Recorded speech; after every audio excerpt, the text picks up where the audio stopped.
This book is called Mr. Ferris and His Wheel, written by Catherine Gibbs Davis and illustrated by Gilbert Ford. This is our Read Across America book from Illinois.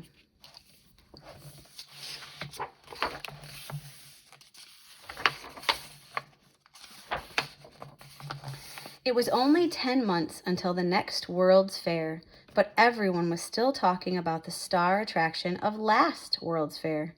At 81 stories, France's Eiffel Tower was the world's tallest building. Its pointy iron and its air tower soared so high that visitors to the top could see Paris in one breathtaking sweep. Completed in 1889, the Eiffel Tower stood at 986 feet, surpassing America's Washington Monument to become the world's tallest man-made structure. Now it was America's turn to impress the world at the 1893 Chicago World's Fair. But what could outshine the famous French Tower, and who would build it? A nationwide contest was announced. Before TV and the internet, people from around the globe gathered at the World's Fairs to share their different ways of life and new technologies. Tasty inventions such as hamburgers and Cracker Jack first appeared here. Contest drawings poured in from around the country, but most of the plans looked like the Eiffel Tower, only bigger. The fair judges said no to every last one. Was this really the best that American engineers could muster? To an ambitious young mechanical engineer, this contest was more than a dare. It was a matter of national pride. George Washington Gale Ferris Jr. had already designed some of the country's biggest bridges, tunnels, and roads. He could never allow a French tower to overshadow America's World's Fair. Why, hadn't the United States built the world's first skyscraper? George had seen the elegant steel frame rise 10 stories high with his own eyes. Supported by a metal frame instead of solid walls, Chicago's home insurance building was the world's first skyscraper. Bird cages were the inspiration for the metal frame. George had an idea for a structure that would dazzle and move, not just stand like the Eiffel Tower. Back at his drawing board in Pittsburgh, he and his engineer partner, William Grano, measured and remeasured. A mistake of even an inch could bring their invention crashing down. Oh, look. George arrived in Chicago and made his case to the construction chief of the fair. The chief stared at George's drawings. No one had ever created a fair attraction that huge and complicated. The chief told George that his structure was so flimsy it would collapse. George had heard enough. He rolled up his drawings and said, "You are an architect, sir. I am an engineer." George knew something the chief did not. His invention would be delicate looking and strong. It would be both stronger and lighter than the Eiffel Tower because it would be built with an amazing new metal, steel. George was a steel expert, and his structure would be made of steel alloy. Alloys combined a super strong mix of hard metal with 2 or more chemical elements. The judges could not decide. Fall turned to winter as they dilly-dallied. In only 4 months, the fair would open, and it still had no star attraction. Finally desperate, they agreed to give George's far-fetched idea a try, but they would not give him 1 penny for the materials to build it. The clock was ticking. George dashed from bank to bank, asking for help. But when he began describing his invention, lenders laughed him into the street. So George used his own savings and convinced a few wealthy investors to join him. Still short of money, he boldly went ahead and ordered the parts he needed from a dozen different steel mills. In January 1893, George's construction crew began work on the foundation. Shovels broke as the workers tried to dig into the frozen ground. It was one of the most brutally cold winters in Chicago history. Blast! George ordered his crew to dynamite the icy earth. But what they found underneath was scarier still. Quicksand. The deadly muck could suck man or machine under in seconds. The frost at the wheel site was 3 feet deep. The quicksand was 20 feet in depth and saturated with water, said Luther V. Rice, construction and operations manager. Pumps were kept running night and day to keep out the water, and live steam had to be used to thaw the sand and broken stone.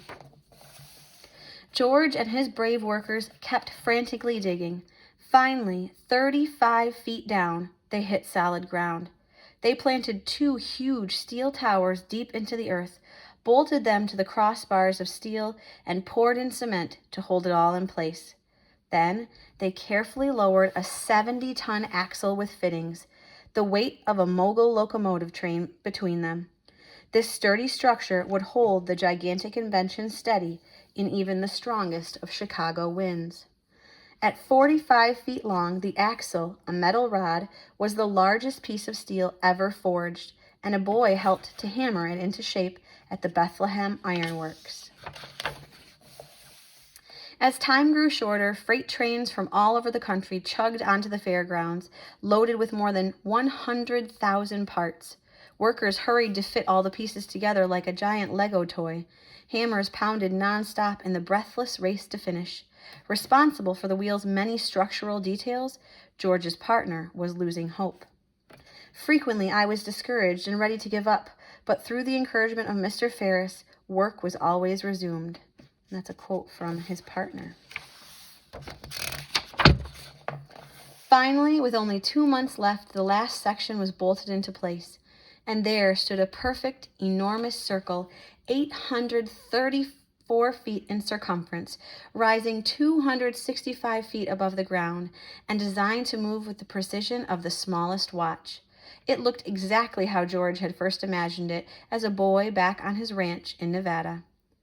Living near the shores of Nevada's Carson River, George had often watched the water wheel turn around and around.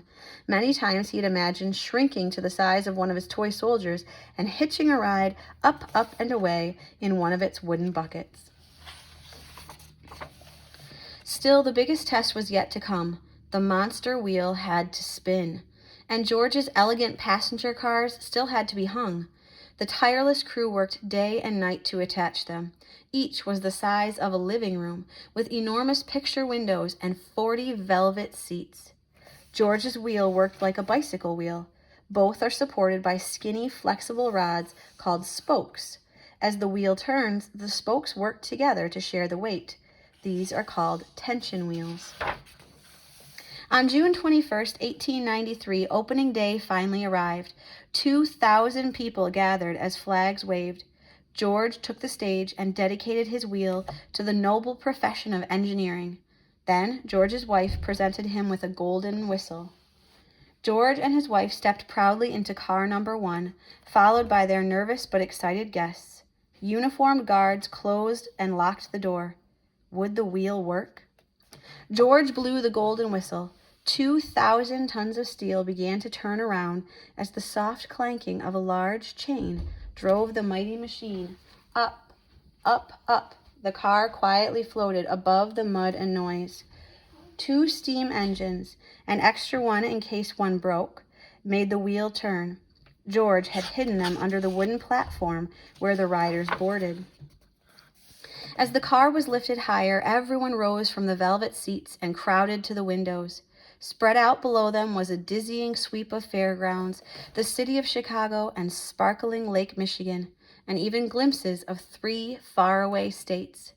Below, more cars were loaded, and after the people had gone 2 times around and had 20 glorious airborne minutes in motion, powerful brakes brought the wheel to a whisper-soft stop. When the conductor called out, "All out," everyone begged to go around again. The wheel is safe. The news raced through the fairgrounds, through the city of Chicago, and across the country. All summer, visitors from around the world traveled to Chicago's World Fair. It didn't matter whether one was a senator, a farmer, a boy, or a girl. Everyone wanted to take a spin on the magnificent wheel. Adventurous couples asked to get married on it.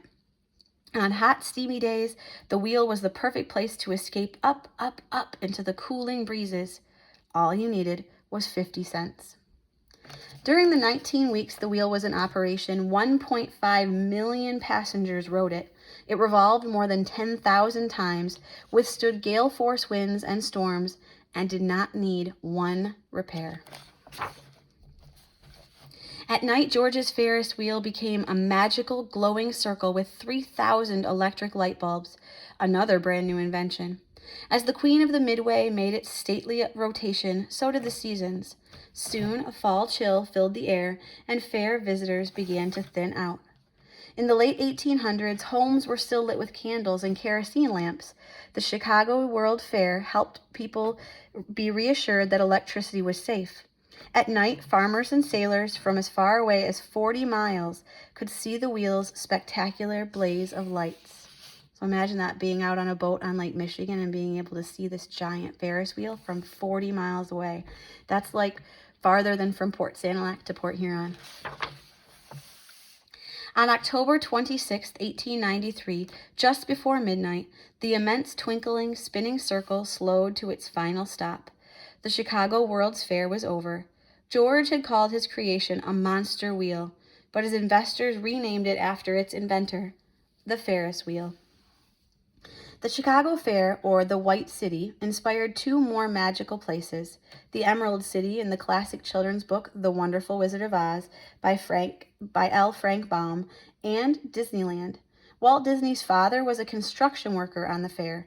He told his son stories about the dreamlike city he had helped to build, and young Walt grew up to build famous amusement parks that stayed open all year round. Visitors returned to their homes to tell the story of the world's greatest ride, and before long, copies of the Ferris wheel began popping up all around the world. In 1894, the next Ferris wheel appeared in California, on a cliff overlooking the Pacific Ocean. Lit up at night, it was the first landmark seen by ships finding their way home. Today, Ferris wheels are the most familiar and beloved carnival rides at state fairs and amusement parks. A ride on one still feels like flying to the moon, and oh, the view.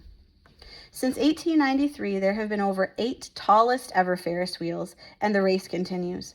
The current record holder for the world's tallest is the Singapore Flyer at 541 feet.